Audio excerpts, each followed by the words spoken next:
spoilers review of Rainbow Rowell's Carry On, the one book that we've been like so excited for like forever.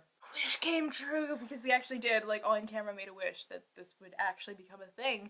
And here it is, a year and a half later, it is a thing.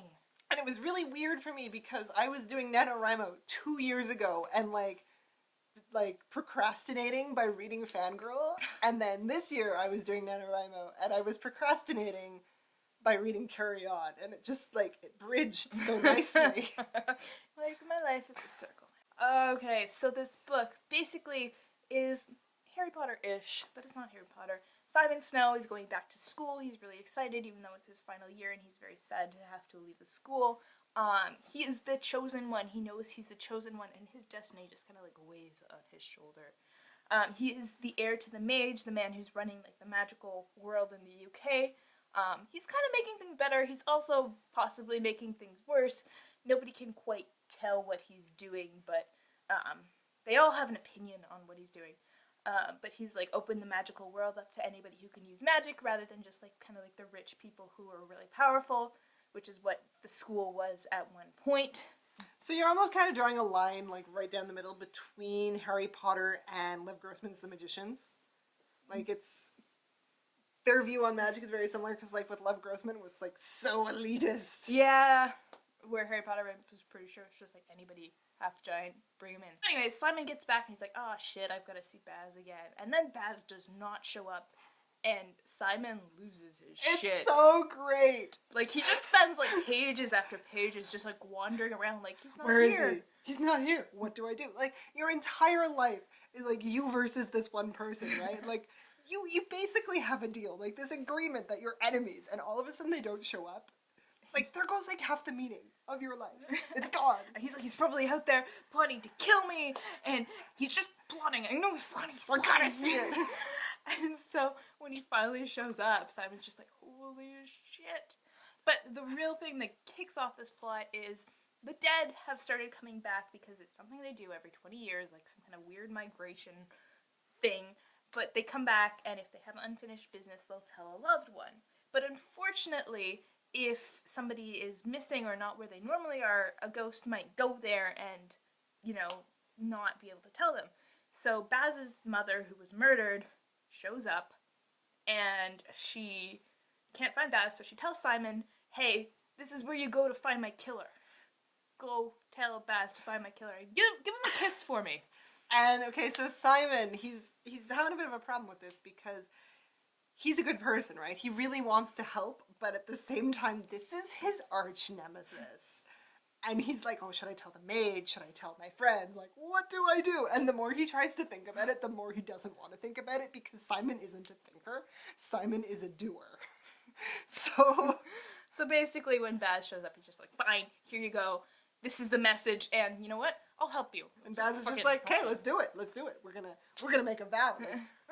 Like, you promised to help me, and you're gonna help me because I'm secretly in love with you. Oh man, and that's about when my heart starts to die. Like, it's just like, I'm just like, I'm so in love with the two of you in love. Because Simon has no effing clue. Like, he is just like, and Baz is like dropping hints. He's like, no, I'm not like into girls. I've never had a girlfriend. And Simon's just like, woohoo! You're my enemy.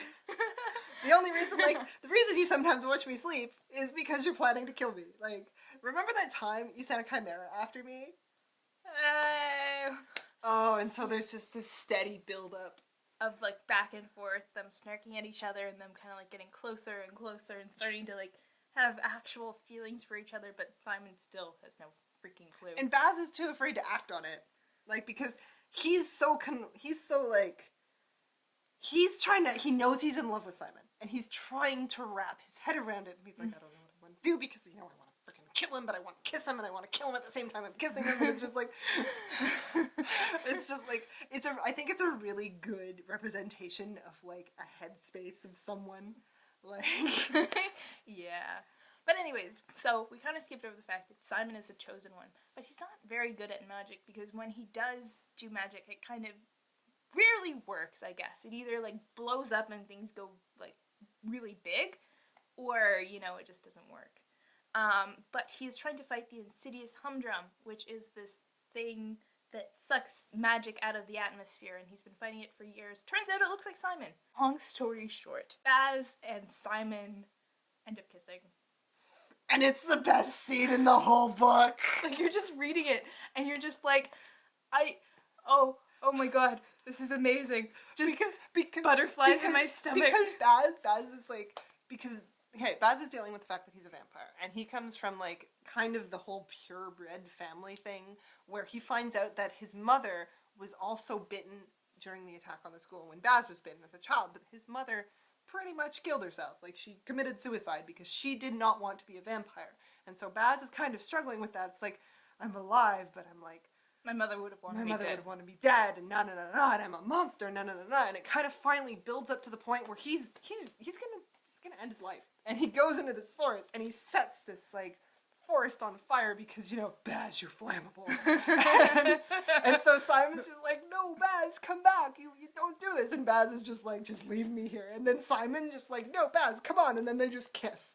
Like, Simon just grabs his face, it's like, no, we're making out now. And Baz is just like, I've never really actually kissed anyone before, but oh my god, is he an amazing kisser? He's really, like, what is he doing? Like, he's like, I'm just gonna sit here because I have nothing to add to this conversation.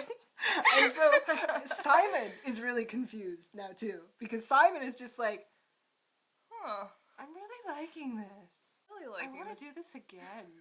I'm thinking about doing this again. I think I'm going to do this again. I don't want this to stop. And then throughout the book, it's just like, yeah, we were totally like making out here, and then we made out here, and then we made out like here, and I'm just like, and it's so cute, and it like, it's just because they hated each other so freaking much, and Rowell did an amazing job of not making it like super annoying. I mean, Simon kind of like running around having his mental breakdown when Baz doesn't show up. I found that kind of long, but you know what? I'll take it because it like just kind of made that build up. And it's also interesting because the build up, if you were to go back and read it now, you could see that it is more obsession, not necessarily hate. Yeah, for sure. And that was super clever because, like, you look back on it and it's like, no, this makes sense. They don't hate each other. They don't know how to wrestle their feelings into a manageable box. And so there was this other really cute scene where Simon's like, you know, I'm not really good at being a boyfriend, but I kind of want to be your boyfriend. And I'm like, yes, be boyfriends. It's like, you're so cute. And then when the other characters finally find out about the relationship, like, oh, this kind of makes a lot of sense. Moving on, I actually like you, Baz. I like Penelope and Baz's relationship. Oh, they're so cute. Because Penelope's all like, we can't trust him, but Simon's just like, yeah, here she is, like, sitting there, and the two of them are just, like, talking like they've known each other for years, you know? like, turn of phrases and, like, spells and, like... Because they've always been, like, intellectual rivals, and, like, Simon hated Baz, so, you know, she kind of had to hate Baz, too, but... You know what, they're like probably like the best friends ever now. I think Rowell is really good with making characters. She is. Like, all of her characters have very distinct voices. I noticed that in Fangirl, too. Mm-hmm. And it's here as well. So even if the plot is pretty, like, it's fairly basic, you just get really invested in the characters. Yeah. And I love character-driven stuff. But yeah, me too. But the ending was really good. Yeah, I love consequences. As much as I love, like, villains who end up, like, falling in love, consequences, that's my jam. Oh, God. Get off on the consequences. I do, too. Okay, so we find out that Simon is the humdrum. Well, the humdrum is, like, an echo of Simon. And every time that Simon, you know, explodes and does crazy magic, he's the one who's drawing the magic out of the atmosphere. And he is the son of the mage who, like, did some really wacky spells to try and make a chosen one. Like, that was creepy. That was really creepy. That was, like, he's just like, hey, girlfriend. Let's make a baby. Yeah. And she's like, oh, a baby. Like, we're taking our relationship to the next level. And he's like, I just wanted a chosen one. That did not work out for her. And so Simon has to fight the humdrum without fighting the humdrum. And like, he has to, like, give up his magic. And so he's, like, just a normal person now, running around. And he ends up killing the mage. Because the mage is so messed up. He's so messed up. Like, really cool ideas. not the guy you want in charge. And there are a lot of really cool side characters that are doing like a lot of really intense things. Like Ebb, who is like a chosen one. She's super, super powerful, but she just wants to be a goat herd. And how, even though she's trying to not do what society wants her to do, how she will end up getting dragged in. And that was heartbreaking. And Agatha, who just does not want to be in the world of magic. She wants to live a normal life. And that's like no. If you have magic, you You stay in have the to. community because. But yeah, so I mean, yeah, the plot was not like super complicated, but the characters definitely blew everything out of the water. Mhm. And you know what? For a not complicated story, it was really satisfying. Yes. And so I'm gonna. You know what? If it was really complicated plot, I think it would have detracted from the whole thing. I agree. So it's not like a minus in this scenario. No. It was perfectly well written. And I love the ending and the fact that Penelope and Simon are moving in together, and Baz is just like, yeah, I'm gonna be the attractive boyfriend who haunts your doorstep drinking Starbucks. And I'm just like, I am so weak.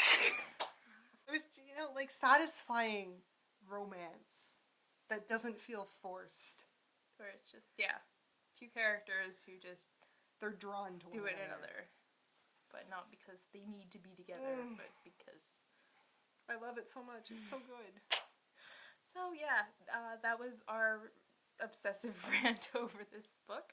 I have a feeling I'll read it again because me too. It was really good. It was really, really good. And yeah.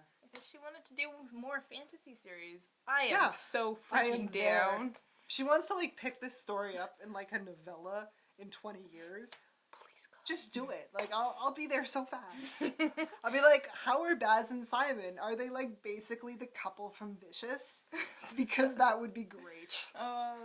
Yeah. So, if you have any comments or, questions or want to talk about this book. Favorite scenes? We know what your favorite scene is, and mine too. Let's be honest. It's amazing. So anyways, we will see you guys later.